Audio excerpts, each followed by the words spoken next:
Bismillahirrahmanirrahim. Assalamualaikum warahmatullahi wabarakatuh. Alhamdulillahilladzi an'amana bi ni'matil iman wal islam wal afiyah. Asyhadu an la ilaha illallah wa la syarikalah wa asyhadu anna subhanahu abduhu wa waliyuh. Allahumma shalli wa sallim ala sayyidina subhanahu wa ta'ala ala syabi'a ajma'in wa ba'du. Hari ini rahimakumullah, keluarga besar RN di mana saja Anda berada. Dalam kesempatan yang baik ini, kami keluarga Raja Wali Nusantara akan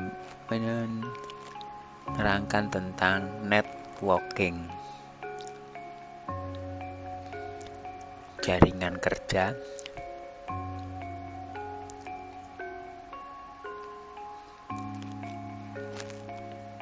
laba-laba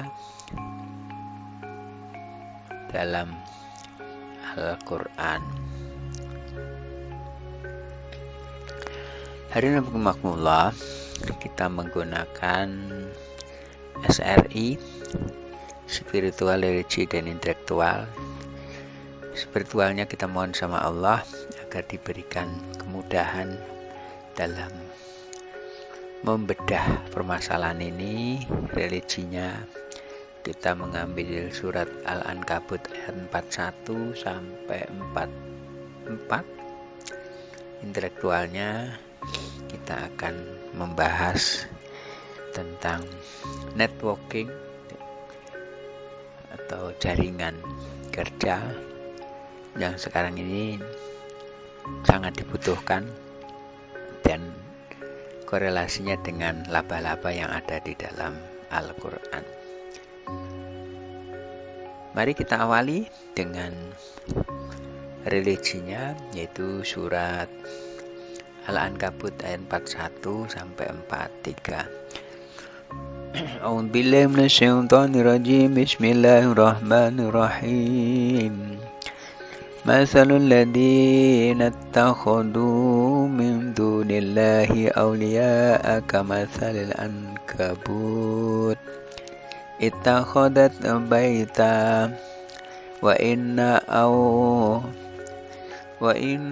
awhannal buyutil baitul ankabut law kanu ya'lamun.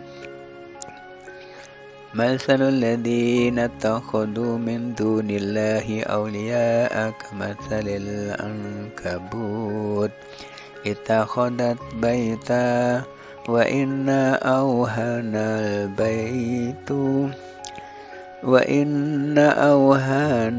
buyutil baitul kankabut law kanu ya'lamun. Inna Allaha ya'lamu ma yad'una min dunihi min syai' wa huwal azizul hakim. Wa tilkal amsalu nadribuha linnas wa ma yaqiluha ilal alimun. Walaqad khalaqallahu samawati wal arda bil haqq. Inna fi dzalika laayatan lil mu'minin.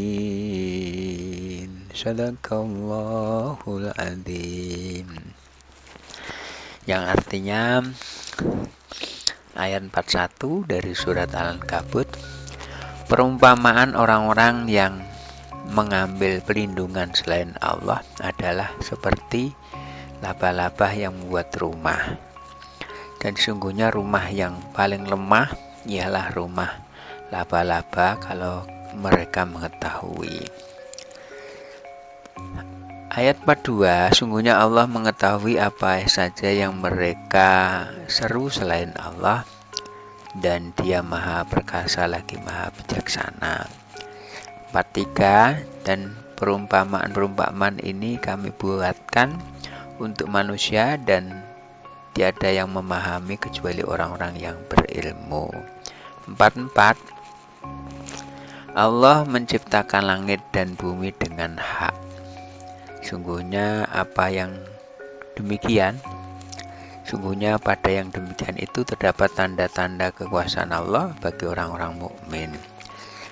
Hadirin rahimakumullah, kita akan bahas yang pertama adalah perumpamaan orang-orang yang mengambil pelindungan selain Allah itu adalah seperti laba-laba yang buat rumah.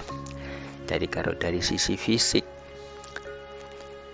fisiknya laba-laba itu rumahnya lemah.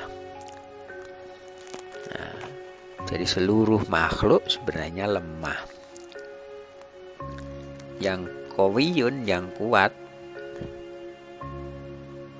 adalah Allah Subhanahu wa ta'ala. Maka kita kalau mencari perlindungan, ya, seluruh makhluk, tidak hanya laba-laba, seluruh makhluk itu perlindungannya sangat lemah, kecuali berlindung kepada Allah Subhanahu wa ta'ala. Itu kekuatan yang kokoh tak tertandingi. Dan sungguhnya rumah yang paling lemah ialah rumah laba-laba kalau mereka mengetahui. Karena laba-laba ini rumahnya lemah, dan itu untuk contoh bahwa kalau kita berlindung kepada makhluk, ya selemah rumah laba-laba. Ini dari sisi fisik. Kemudian dilanjutkan dengan 42. Sungguhnya Allah mengetahui apa saja yang mereka seru selain Allah, dan Dia Maha Perkasa lagi Maha Bijaksana.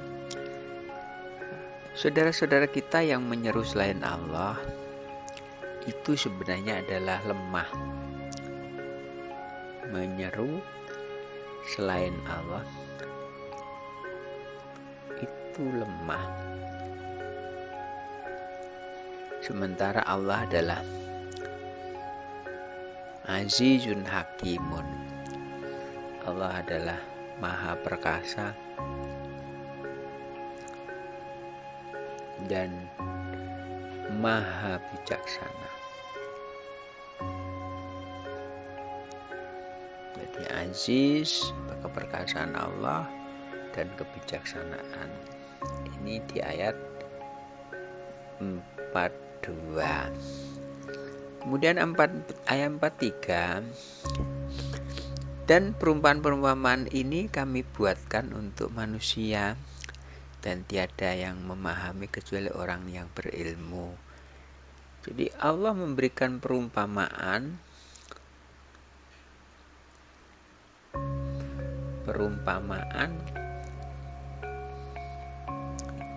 ada yang mengabaikan perumpamaan itu, ada yang mengapresiasi, ada yang menanggapi.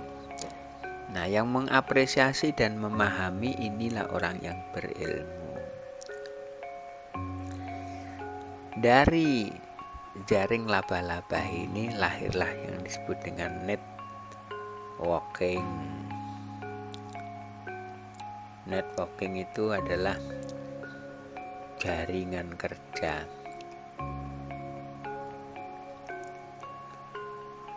atau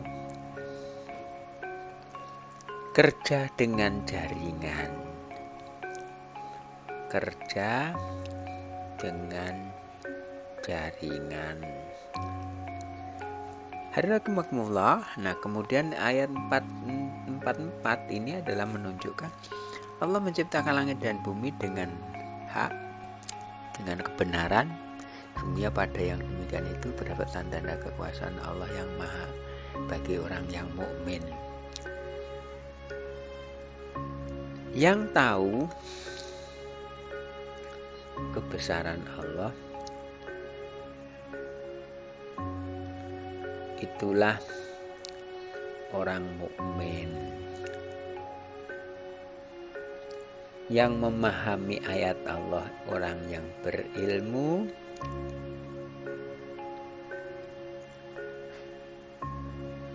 Yang memahami tentang kebesaran Allah orang yang beriman. Perpaduan ilmu dengan iman itu lahir hikmah. Hadirin, sekarang kita akan lihat dari sisi karakternya laba-laba.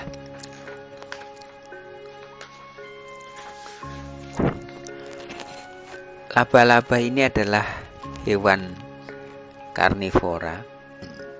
Ada yang berburu, ada yang menjebak dengan jaring, dan memangsa berbagai jenis serangga seperti lalat, nyamuk, dan lain-lain yang lebih kecil. Lambang kesabaran dan kegigihan karena teknik berburunya dengan buat jaring dan menunggu mangsanya terjebak. Usahanya dengan networking. Kemudian laba juga merupakan pendapatan dan kegiatan operasional yang sudah dikurangi dengan jumlah biaya, bunga, pajak, biaya penelitian dan pengembangan. Penghasilan bersih tersaji dalam bentuk laporan laba rugi. Konsep laba dalam Islam adalah asas suka sama suka, ridho, ikhlas, dan menerima risiko. Hadirin rahimakumullah. Kemudian dari sisi networking,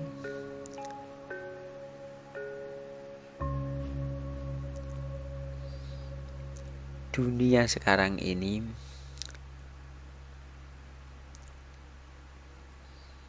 telah bersatu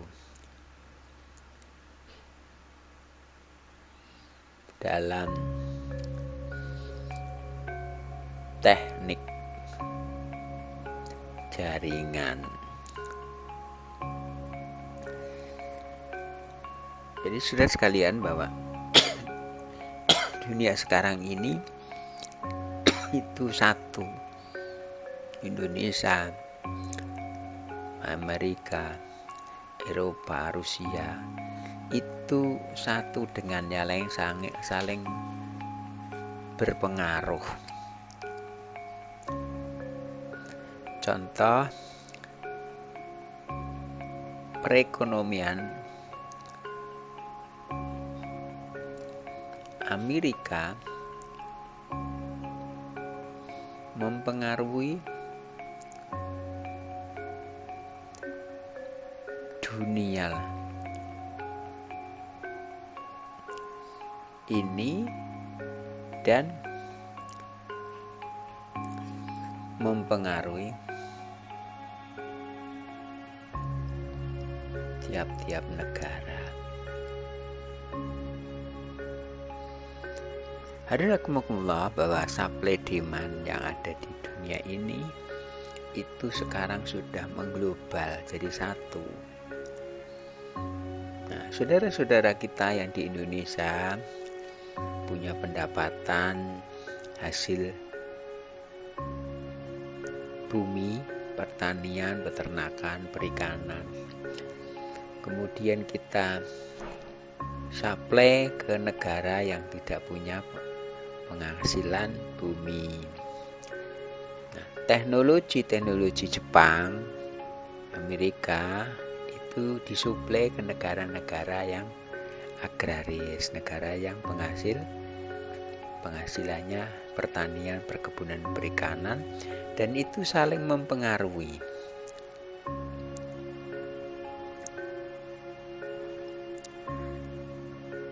Alhamdulillah, jadi industri pertanian dan industri manufaktur itu saling mempengaruhi karena untuk menjadi supply kebutuhan masyarakat. Nah, kemudian kita juga disajikan dengan pelaporan keuangan.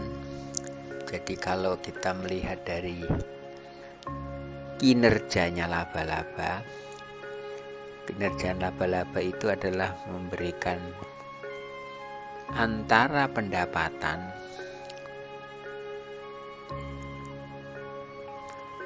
dengan pengeluaran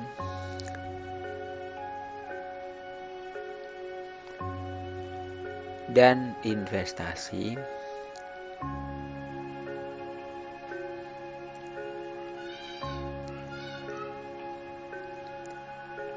untuk menjaga stabilitas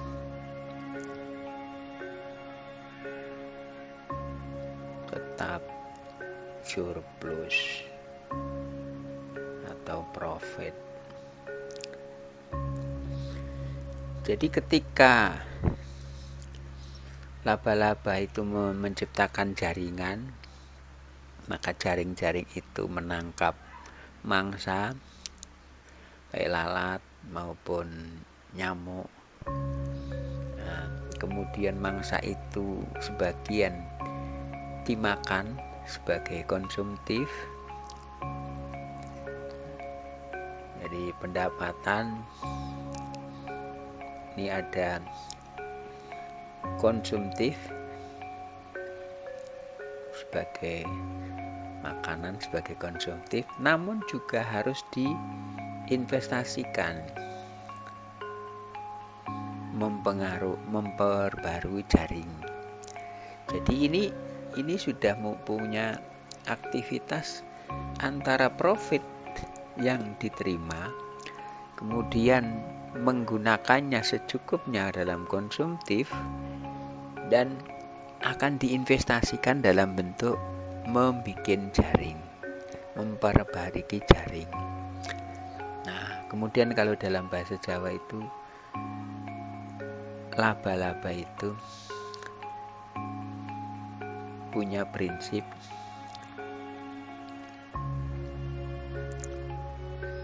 ngan komae mah kolite. Ngan komae mah kolite.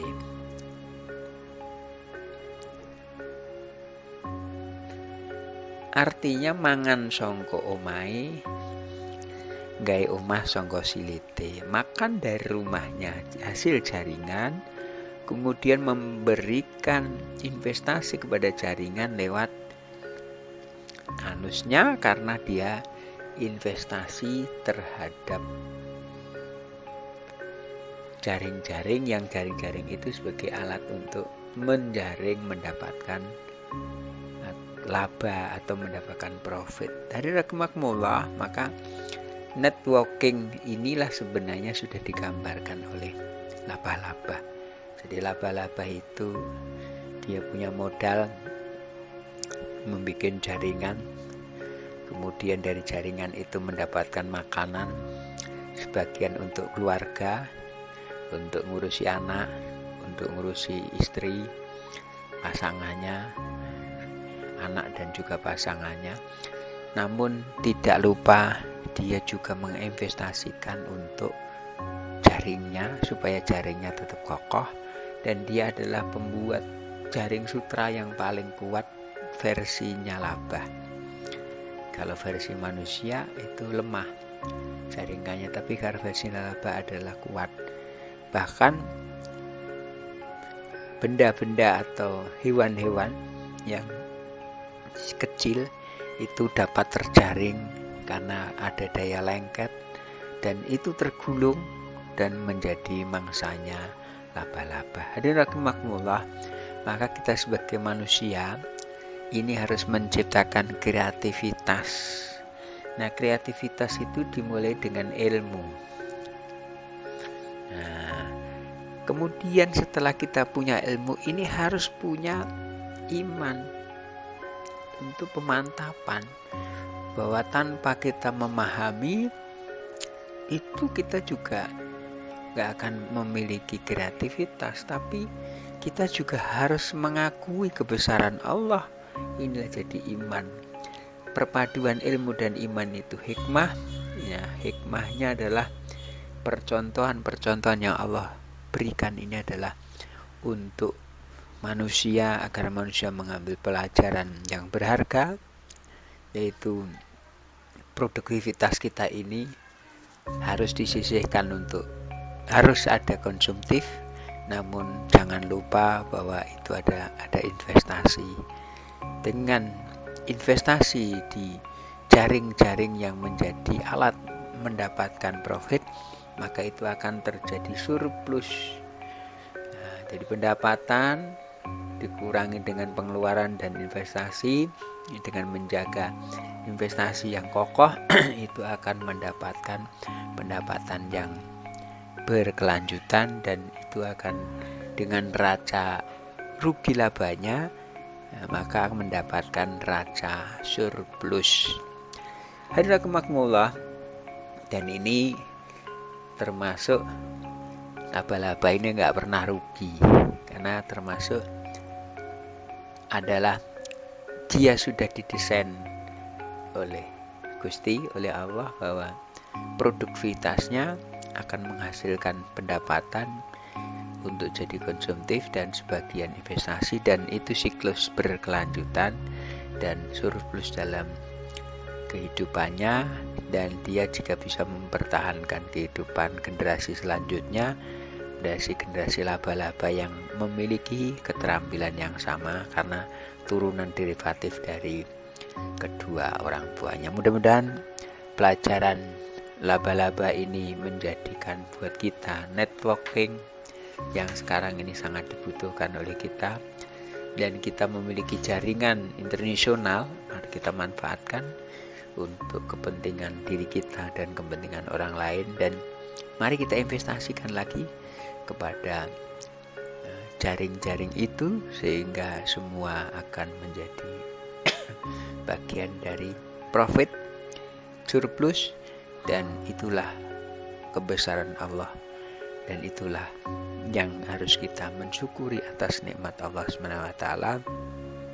Dengan ilmu dan iman kita menjadi hikmah, dan hikmah itu melahirkan ketakwaan, dan insya Allah kita menjadi hamba yang mutakin. Amin ya rabbal alamin. Waalaikumsalam warahmatullahi wabarakatuh.